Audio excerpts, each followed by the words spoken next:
Abonnez-vous et cliquez aussi sur la petite cloche de notification pour ne rien rater de nos prochaines vidéos. N'oubliez pas de partager aussi la vidéo et de la liker. Afrique N24.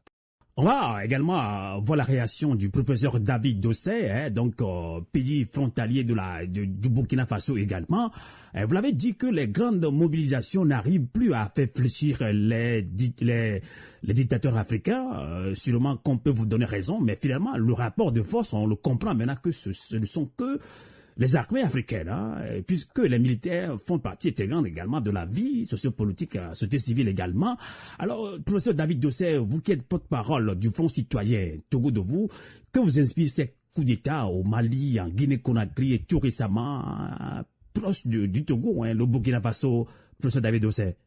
Oui, merci Amos. Écoute, je voudrais remercier vraiment mes prédécesseurs, M. Adama Koulibaly et M. Bogasako, parce que leur analyse est totalement pertinente. C'est une description claire et précise de la situation de la gouvernance dans nos pays, et surtout ils ont évoqué le niveau institutionnel régional. Je veux parler de la CEDEAO, qui a ainsi démontré son échec dans sa politique de prévention des crises et surtout dans sa volonté d'instituer une CEDEAO des peuples.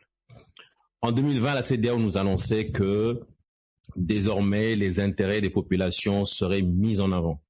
Mais je crois que les événements qui se sont produits dans les différents pays ont démontré que malheureusement, les intérêts défendus par cette institution, c'était essentiellement les intérêts des régimes, c'était essentiellement les intérêts des présidents.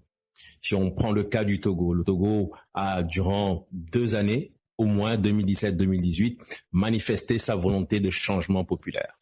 Il y a eu la facilitation de la CEDEAO et aujourd'hui, de façon factuelle, sans chercher à dire si c'est bon, si c'est mauvais, qu'est-ce qu'on constate? C'est que la CEDEAO a remis en selle le régime que le peuple était en train de combattre, et aujourd'hui le président Faure est en train de faire son 4e mandat. Voyons la Guinée. En Guinée, il y a eu des manifestations énormes pour dire que après 2 mandats, il fallait que M. Alpha Condé s'en aille. Mais M. Alpha Condé, dans sa volonté d'extension de pouvoir, a modifié la Constitution.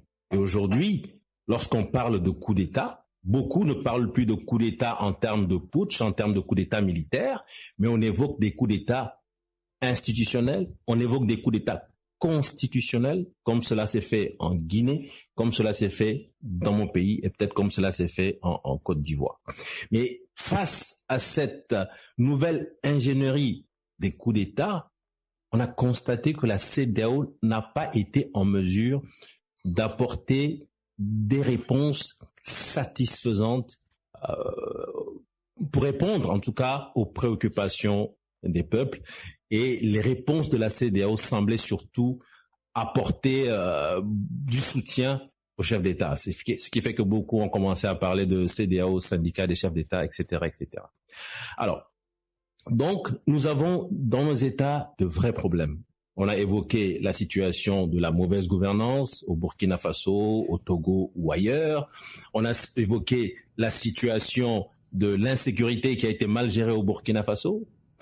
On peut également évoquer, dans nos pays, le fait que on soit enclin à tordre le cou à la Constitution pour pouvoir étendre son pouvoir de façon quasi éternelle. Et donc, tout cela ne répond plus au monde d'aujourd'hui. On est au 21e siècle. Nous avons des réseaux sociaux. Nous voyons comment le monde est gouverné ailleurs. Nous voyons comment l'état de droit tente de s'implanter ailleurs. Et donc, les populations africaines sont aussi en quête de liberté, de dignité. D'accord. Donc, professeur oui. David Dossé, donc on dirait donc au coup d'État Mali, Guinée, Burkina Faso, ce sont des coups d'État salutaires. En tout cas, il y a une situation de préoccupation populaire à laquelle la CEDEAO a été incapable d'apporter une réponse satisfaisante. Puisque dans un de nos débats, vous l'avez dit que les mobilisations populaires n'arrivent plus à faire fléchir ces dirigeants et dictateurs de la sous-région. Les mobilisations populaires seules ont du mal à faire partir des dirigeants qui n'écoutent pas leur peuple, qui ont la puissance armée et qui ont la puissance financière et qui n'hésitent pas à tirer à balles réelles sur des populations désarmées pour pouvoir se maintenir. Et donc, dans certains pays, l'armée a pris ses responsabilités.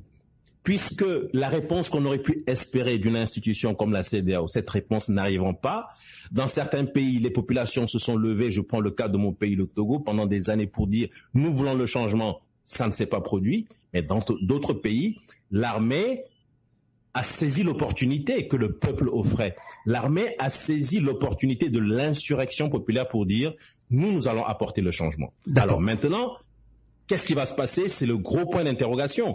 Notre espoir à nous, c'est que ces coups d'État militaires permettent peut-être, comme dans des pays comme le Ghana, où John Jerry Rawlings a permis vraiment d'apporter la démocratie et le développement au Ghana, on puisse peut-être espérer que les putschs qui se sont produits vont permettre d'avoir une orientation comme au Ghana. Je l'espère. Sinon, il y a également des contre-exemples où les militaires sont venus et les militaires ayant la force armée ont été encore de vrais despotes et ont davantage. On a compris votre position. On a compris votre position. Mon cher Amos, oui, est-ce que tu peux me permettre vous pouvez me permettre, pardon, il faut qu'on se voit. Oui, on peut se tutoyer. Avant de relancer Papa Tigouba, allez-y rapidement, si vous voulez rebondir. Non, c'était pour dire aussi que, au-delà, avec les trois analyses que nous venons de faire, nous trois intervenants, avant notre aîné certainement, il y a ce détail-là qu'il ne faut pas négliger. Voici des militaires qui font des coups d'État, mais à l'intérieur, en tout cas dans chaque pays, ils sont soutenus par les populations. Et ça, je tenais à le dire parce que c'est pour ça que l'expression coup d'État populaire est très précise. Il faut la noter. Exactement. Parce que c'est ce détail-là que la CEDEAO n'a pas analysé, n'a pas considéré, et très vite elle a pris des sanctions à la va-vite. En tout cas, la CEDEAO dit que les militaires, en gros, que ce soit au Mali, au Burkina Faso ou à Guinée-Conakry, tiennent des discours populistes.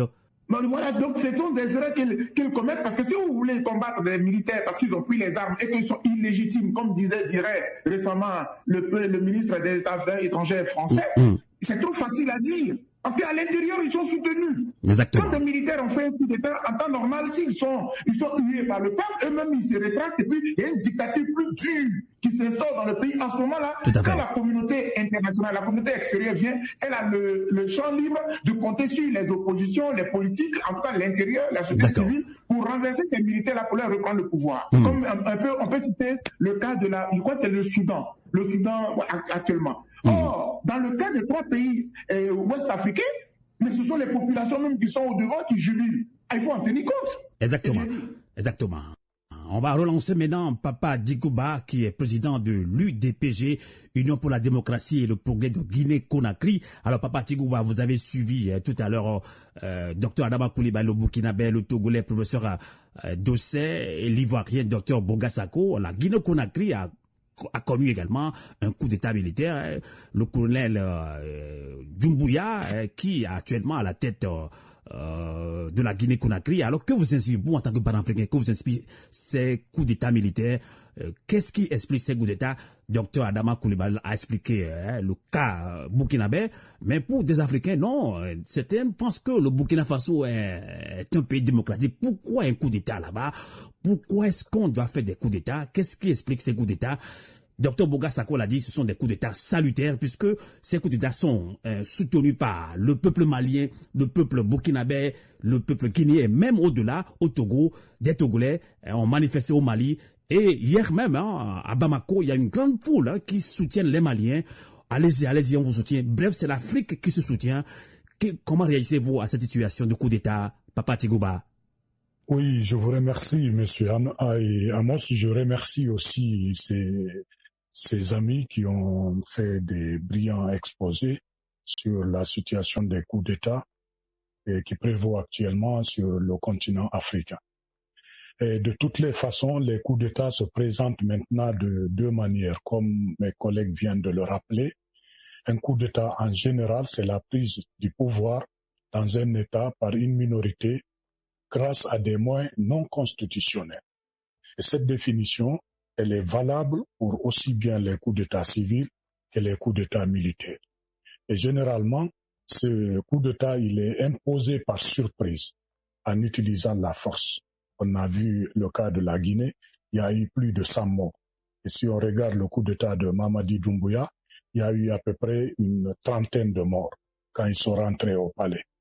Donc, les auteurs de ces coups d'État, qu'ils soient civils ou militaires, ils s'appuient en général sur toutes les forces de l'ordre ou une partie de l'armée et aussi ils bénéficient d'un soutien de moins d'une partie de la classe politique et c'est ce qui se passe. À chaque fois, il y a un coup d'État.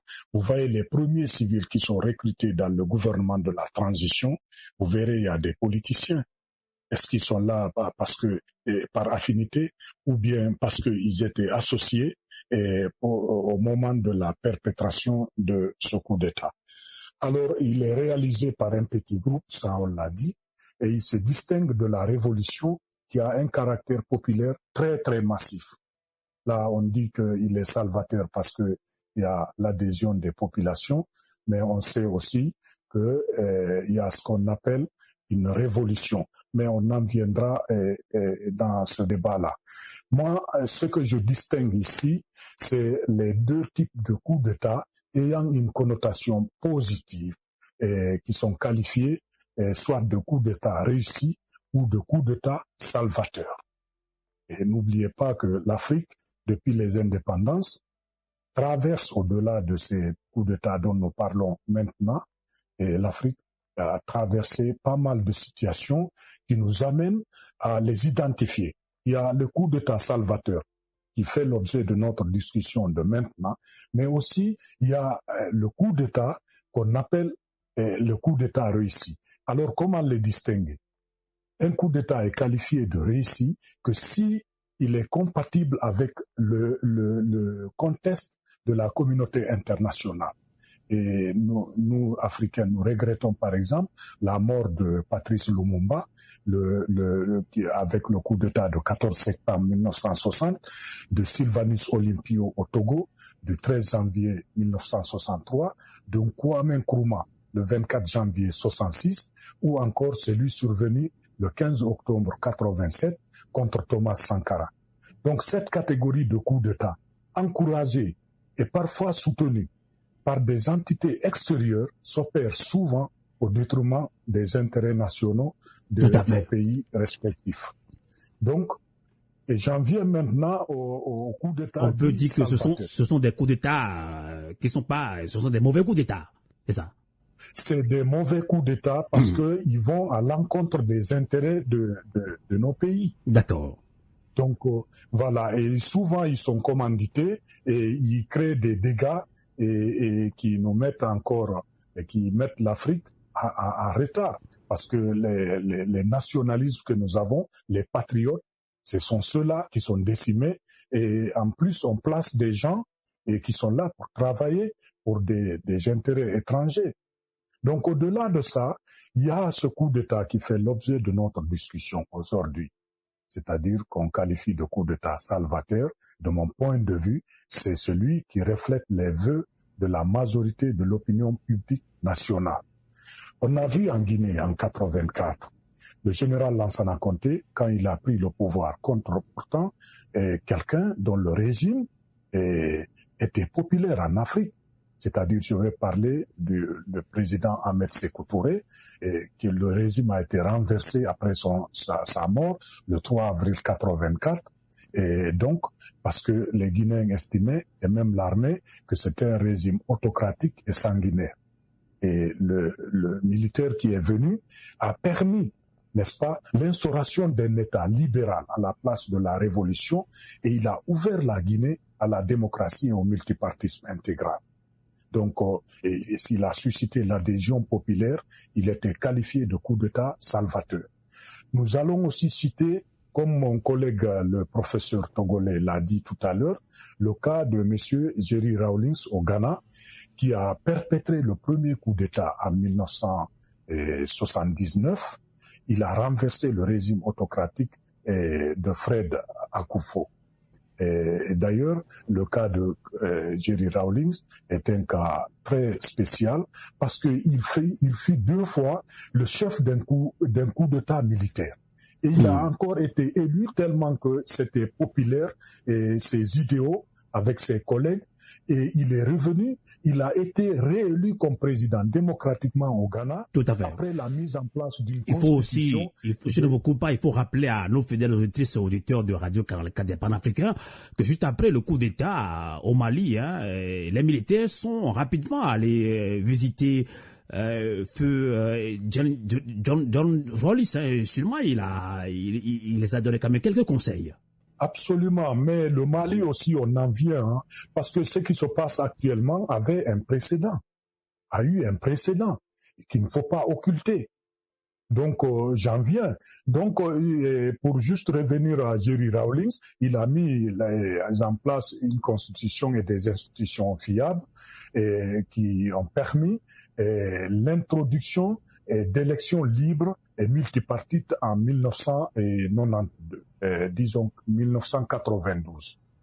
Donc, ensuite, pour revenir à la situation du Mali, on se souvient encore du général Toumani Touré, qui au mois de mars 91, à l'issue des manifestations réprimées dans le sang par le régime autocratique du général Moussa Traoré, Amadou Toumani Touré prend alors la présidence du comité de transition pour le salut du peuple. Et il assure les fonctions de chef de l'État pendant la transition démocratique. Dès lors, il organise une conférence nationale du 29 juillet au 12 août 1991, avant d'organiser des élections législatives et présidentielles, à l'issue desquelles il remet le pouvoir en 1992 au nouveau président élu, à la personne de Konaré, Alpha Oumar Konaré. Et il devint, par l'histoire, le soldat de la démocratie. Donc, voyez-vous que les coups d'État salvateurs, ce sont ceux-là qui viennent remettre de l'ordre démocratique, éradiquer la corruption, le népotisme, etc. Et ensuite susciter l'espoir du peuple et permettre le pays à